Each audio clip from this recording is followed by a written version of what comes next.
Good afternoon mga katerata. Pauwi na tayo. And dito pa rin tayo dumadaan sa lagi natin dinadaanan. Medyo late na tayo nakauwi kasi nag-edit pa tayo ng video eh.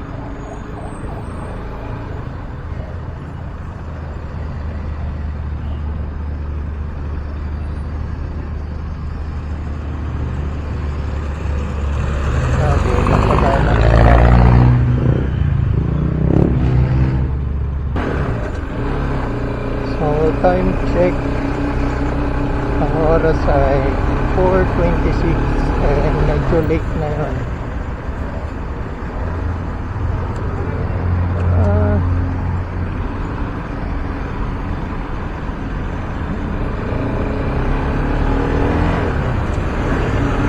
Sana hindi talaga tayo matraffic kasi ang hassle. Alam nyo naman ang traffic sa Commonwealth, napakalala. Diba? Bato.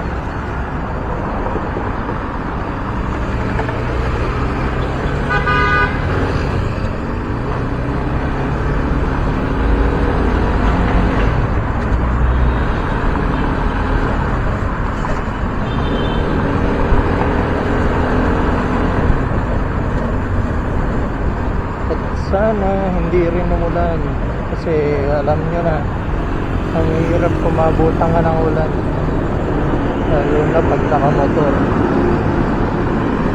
Pag nagko-commute ka, kung nakasakay ka na, at least hindi ka mababasa. Kahit yung yung mga sariling kotse, kahit ma-traffic ka, basta hindi ka nababasa, okay na yun. Pero yung mga nakamotor, it's either tumigil sila para sumilong or magkapote, which is hassle pag nagmamotor ka. Tapos katulad ko, nakasalamin pa ako. Pag nabasa to, talaga yung vision ko, medyo nahirapan talaga ako makita. Tapos pag nababa rin yung visor, kasi yung visor ko, di ko alam kung bakit hindi lumilinis ko, lagi malabo. And every time na ng tubig, kailangan kong punasan.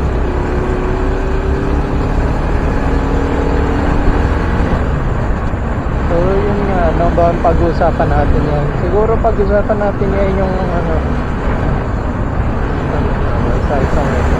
pag-uusapan natin yung mga old school, tulad ng mga nalaro ko na dati, yung mga normal na pagkabata. So naalala ko nung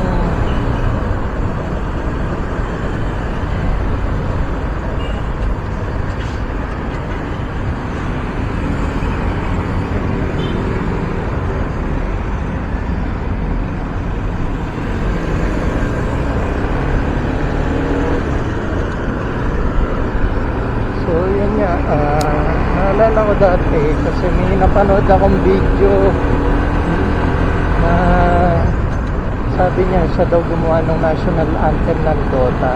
So nasa isip ko, Dota o ako, alam ko si Aiki yung kumanta nun. Yung pala ang sinasabi niyang kanta is mas mahal mo pa yung Dota. So siguro i-post ko na lang yung link ay yung yung video niya pag nakita ko. Isa, dalawa, tatlo, magpupushmiran ako. Hindi mapipigilan na kamanta na ako. Bumaba na, sapul ka na naman. Lagi ko napapanood to, lagi itong kasaran ni Boy Backup. So yun nga, naglalaro nga ako ng Dota. Parang naalala ko nung early days ng Dota, nilalaro ko na parang second year high school. Parang yun na yung nilalaro ko. Pero bago yun, syempre maglaro tayo na Ragnarok.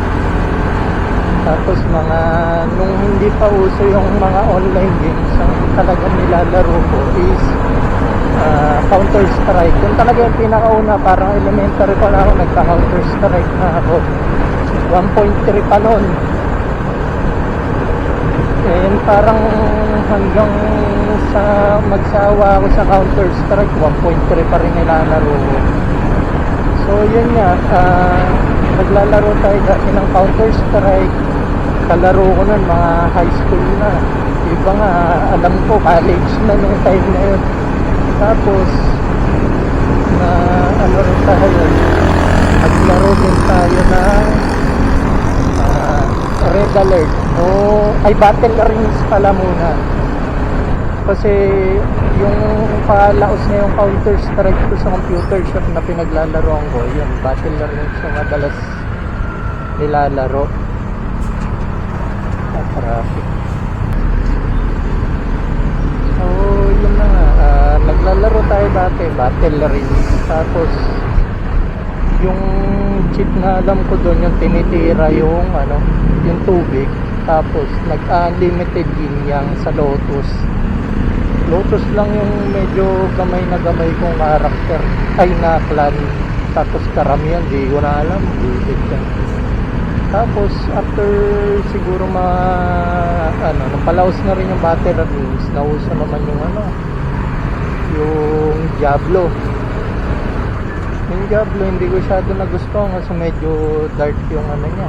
Yung team niya parang gothic na gothic. Pero nilaro niya, yun nga lang, hindi ko na-enjoy.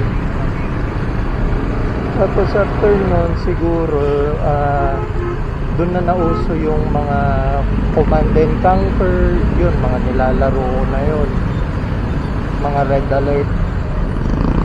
Yung Red Alert is una ko nalaro yun sa PS ng kapatid ko. Tapos dahil meron rin sa computer siya, nilaro ko rin, na-enjoy ko. Kaya yung mga na-enjoy ko, yung mga Command and Conquer, mga Red Alert, yun talaga yung mga legit.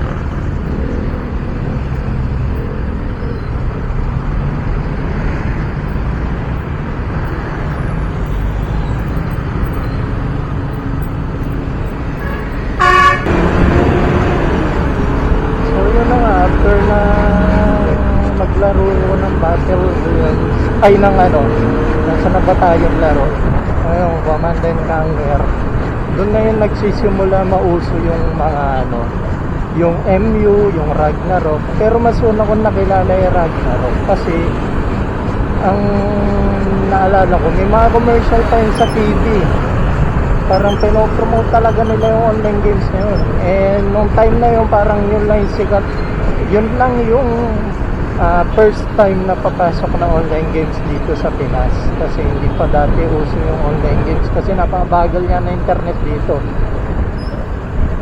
So yun, Ragnarok. Tapos after nun, nauso rin yung MU. Yung MU mas sumikat sa amin kasi yun, walang bayad, hindi mo kailangan mag-load. Unlike sa Ragnarok na kailangan mong loadan. Yung nung time na nilabas sa Ragnarok dito, alam ko pinakamababang load is 50. Tapos 50, 100, tapos 500 ata next.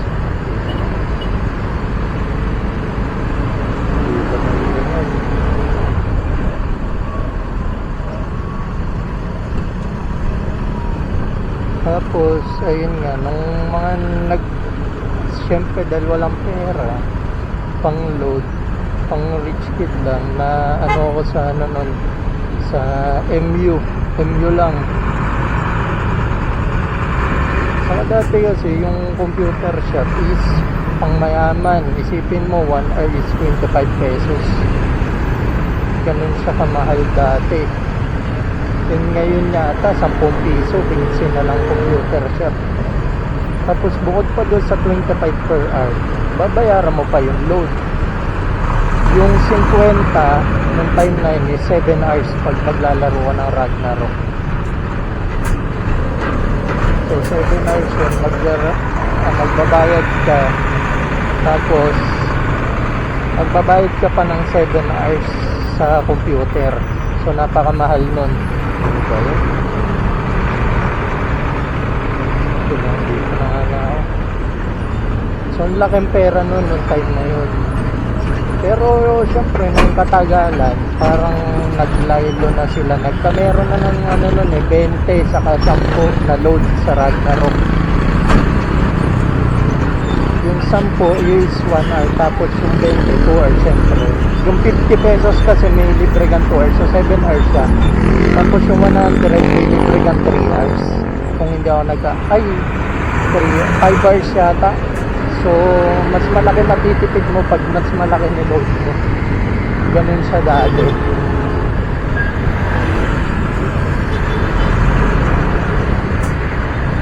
Tapos, ayun, nilabas din yung Ragnarok na offline.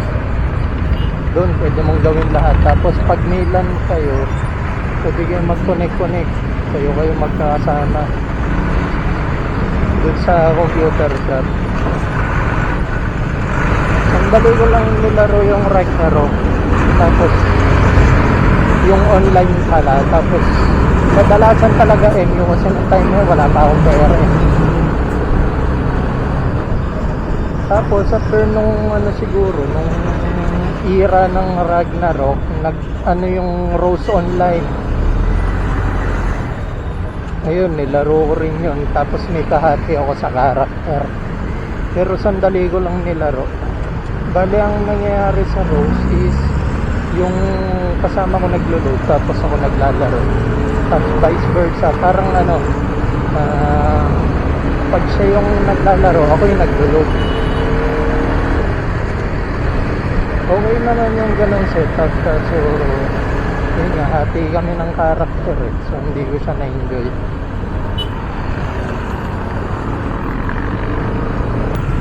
Tapos after ng Ragnarok saka MU, ano ba nauso? Ayun, doon na lumabas yung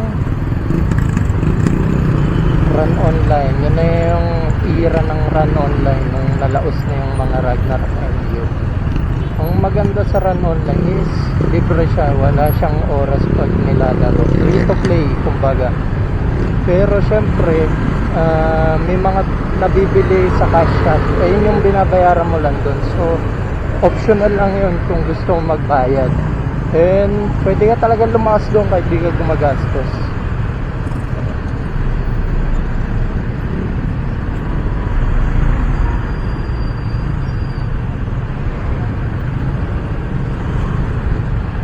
So after nung Run Online, kasabayan niya yung yung Dota.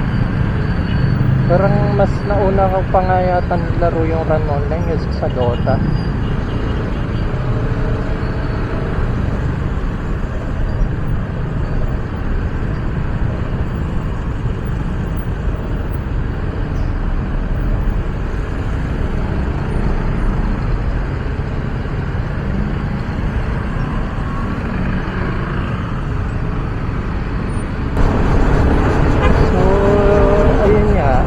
Parang naalala ko, ay hindi, before pa pala, kasabayan ng MU, gunball naman yun, nilalaro ko rin yun. Mas madalas ko nilaro yung kaysa MU.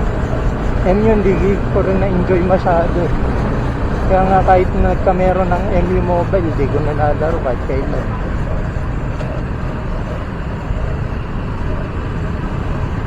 So yun, yun lang siguro yun sa computer ko. Yun yung mga madalas kong nilalaro sa naaalala. Tapos after nun, siguro yung iba ko, yung mga batang-bata pa ako, nilalaro talaga nung pinakabatang-bata ako, nung hindi pa ako marunong mag-computer, is PlayStation. Yun yung una ko nalaro. Tapos naalala ko ba sa amin, may nalalaroan ng PlayStation na 5 piso, 15 minutes.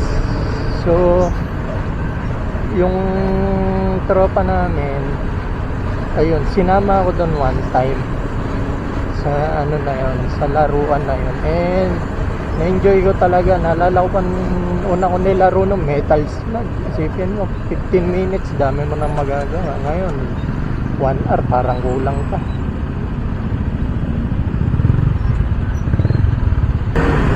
So yun, ayun pala yung pinakauna kong nalaro, PlayStation, above anything else. Mas nauna ko pa nalaro yung kaysa sa family computer.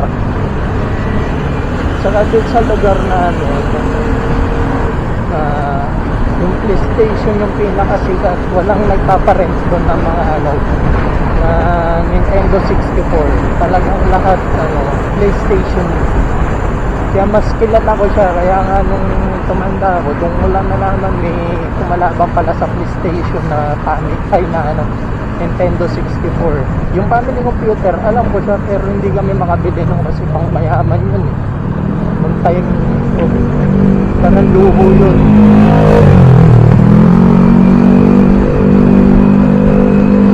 So yun yan, nilalaro ko lang talaga is PlayStation. Nilalaro namin doon madalas, naaalala ko is Twisted Metal. Ako favorite yun, Twisted Metal. Tapos Crash Bandicoot. Tapos Siphon Filter. Tapos naalala nyo ba yung nung time ng mga PlayStation na nauso yung multiplayer, yung 4 kayo pwede kayo maglaro simultaneously, kasi dati di ba 2 player lang pwede.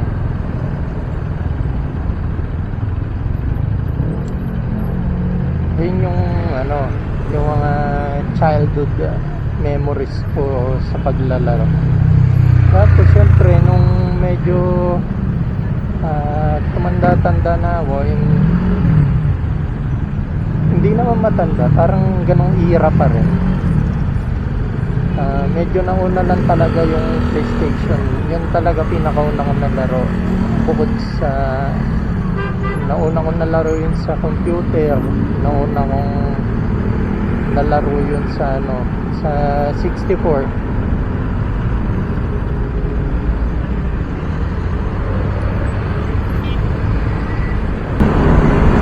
Tapos siguro after ng era na ng PlayStation, napunta tayo sa arcade. Lakas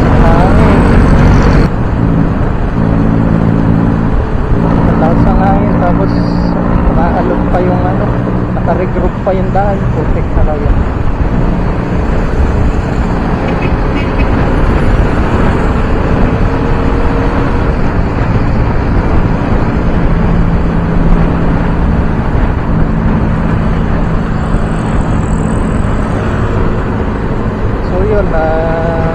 Medyo matanda na tayo, siguro pa grade 6 na ako nito. Pagpatensyahan nyo lang hindi sunod-sunod yung kwento ko kung nauna yung computer era ko kaysa doon sa arcade sa PlayStation. Ayun na nga yung pangalawa kong pinaadikan, arcade. Mas ko yun, parang before ko nag-computer, nag-arcade din muna ako. And na-enjoy ko yun kasi napaka budget friendly ka. Eh kung bata ka, talagang pangmasa siya. So ano nga ba yung yung mga una ko nalaro sa arcade? Una ko nalaro doon yung Fatal Fury. Yung talaga yung naalala kong ko, pinaadigan ko doon. So yung Fatal Fury, tapos parang nauso yung Tekken 2 nun. Yun yung mga unang ko nalaro. Tapos naalala ko ba dati pagkakain ko ng almusal, tatambay na ako sa arcade. Yung 20 pesos ko inaabot ng gabi ko kasi nanonood din ako ng mga nag-arcade eh.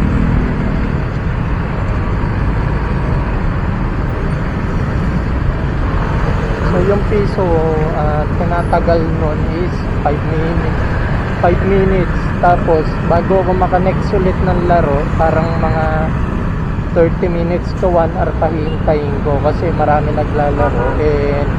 And siya, yung paglalaro niya is hindi siya pilahan siya, hindi siya yung kung trip mo magulog, mapagulog ka. So yun,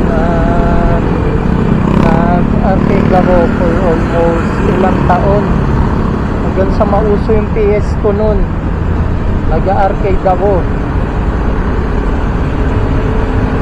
So Lotus, ang dami kong tinambayan. Una kong tinambayan, yung arcade nila, pag natapos mo yung Strikers 1945, may free ice candy ka. Basta papakita mo lang sa kanila natapos mo talaga. Eh, ang laking hatak sa pera mo. Kasi bihira yung magaling doon. Tapos kasama ko yung tropa ko. Dalawa lang lagi kami tambay doon. Ay, tatlo. Tapos naaalala ko, nung time na yun is hindi pa masyadong hindi pa kami masyadong nagpo-computer. Parang bihira kasi mas tipid nga talaga yung yung arcade eh. Pero may computer na nun. Hindi nga lang kami nakapaglaro. Parang almost high school na ako nakapaglaro nun, or elementary. Tama, elementary. Before mag-high school. Yun yung era nung Counter-Strike na 1.3.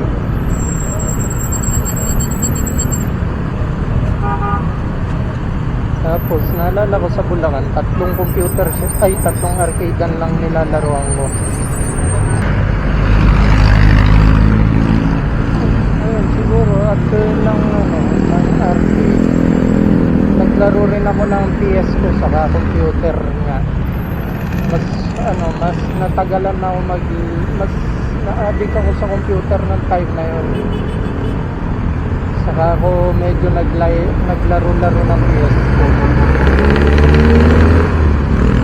Yung mga pinaglalaro ko dati is dalawa lang. Dalawang lugar lang. Kasi unti lang nagpaparent ng PS ko ng time na yun kasi nga napakarami lang. Parang luxury din siya. Eh, naalala ko, 25 per hour din yun. Pero nakakaloy kasi dati na-experience mo yung pwede ka mag-rent ng mga ganun mga console. Ngayon, wala na. Parang huli kong rent ng console is PS4 pa.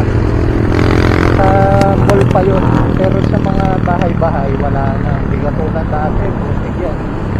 Yung mga kakilala ko, may yaya pa ako na ipaghati pa para makapaglaro ng PS2 saka PlayStation 1. Tapos after nun, yun na, puro computer na yung nilaro ko. From ano nga ba yung huli ko sinabing laro sa computer, ano nga ba yun,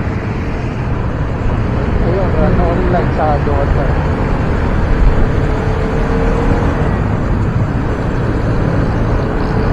Doon na ako na-addict sa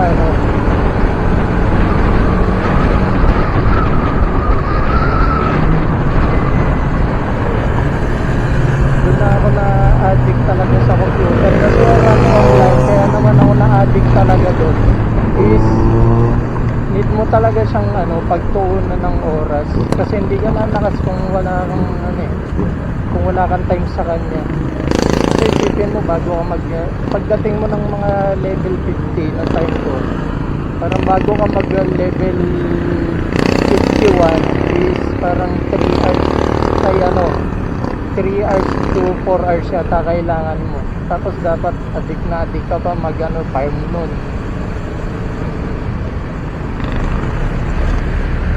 Kaya yun, parang doon ako na-stop. Tapos nagka-computer na ako, wala na, hindi na ako naglalaro ng run online sa bahay ng run online yung edition, yung mga sasayaw-sayaw na karakter. Di ako magaling dun. Alam ko lang yung 4 arrow keys, yung up, down, left, right. Pero yung mga up, yung sabay na up, left, tapos up, right, yun. Tapos parang diagonal direction, hindi ko natutunan.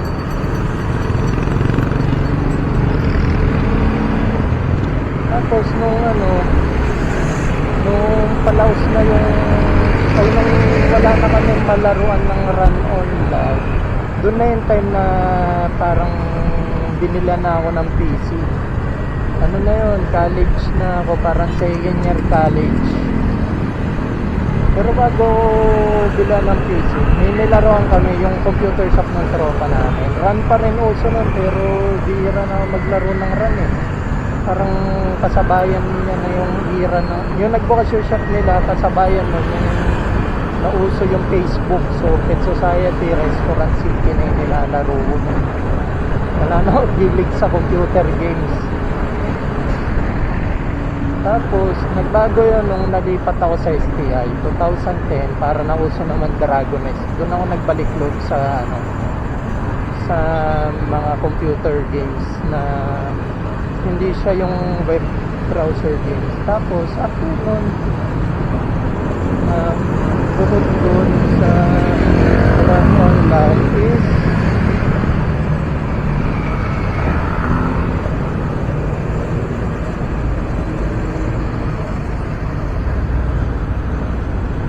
ayun, bukod dun sa Dragon Nest, parang na-addict din ako sa mga laro like Devil May Cry, yun, yung mga ganon. Doon ako nagsimula mag-offline games.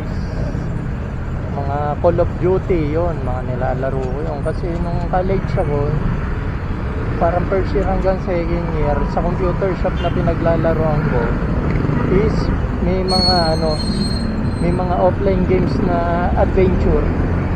Yun, so yun yung mga nilalaro. Kaya nung nagko-computer ako, yun yung una kong mga nilaro. So after kumaatik doon sa mga Call of Duty, wala nang online games masyado nun eh, wala nang masyadong sikat. Yung time na nagka-computer ako, Dota na lang yung alam kong sigat na laro nun. Tapos yun nga, nung nag-STI ako, Dragones. Yun na lang madalas ko nilalaro.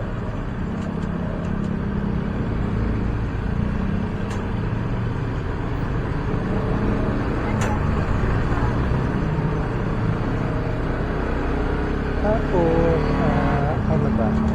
Nagbalik loob ako doon sa mga adventure games nung bumili ulit kami ng panibagong PC. Parang doon lang ulit ako nakalaro nun. Yung mga Call of Duty, Ghost, yun na yung mga nilalaro ko dun. Yung Modern Warfare 4.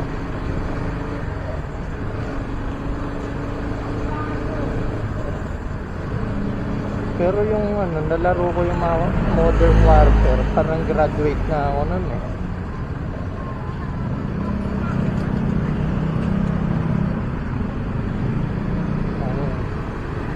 Yun lang siguro yung yung buhay ko ng pagka-addict ko sa mga video games.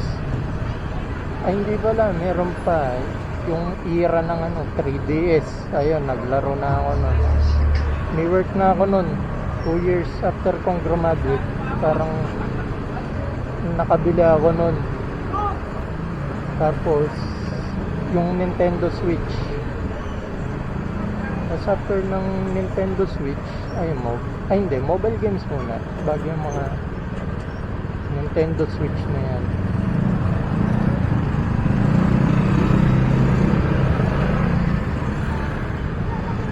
PS4, hindi ako nagka PS4 eh. Pero napaglaro ko ng mga laro nun dahil nga may yung computer ko dati is malakas naman, malakas naman. Kaya nga lang, medyo nawala na ako ng gana. Pero yung mga 3DS, yun talaga, ina-addict ko rin yun.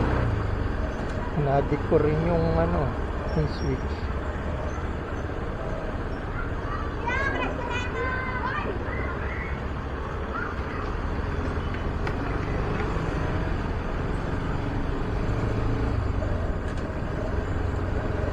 So, yun lang. Wala na ako nila after nun eh. Kasi yung luma kong yung bago kong PC nun na na rin, nasira na rin. Talagang napako na ako sa Switch. Tapos di na ako naglaro ng iba. Tapos tablet na lang. Saka Mobile Legends. Saka yung mga Ragnarok online na computer. So hanggang dito na lang siguro.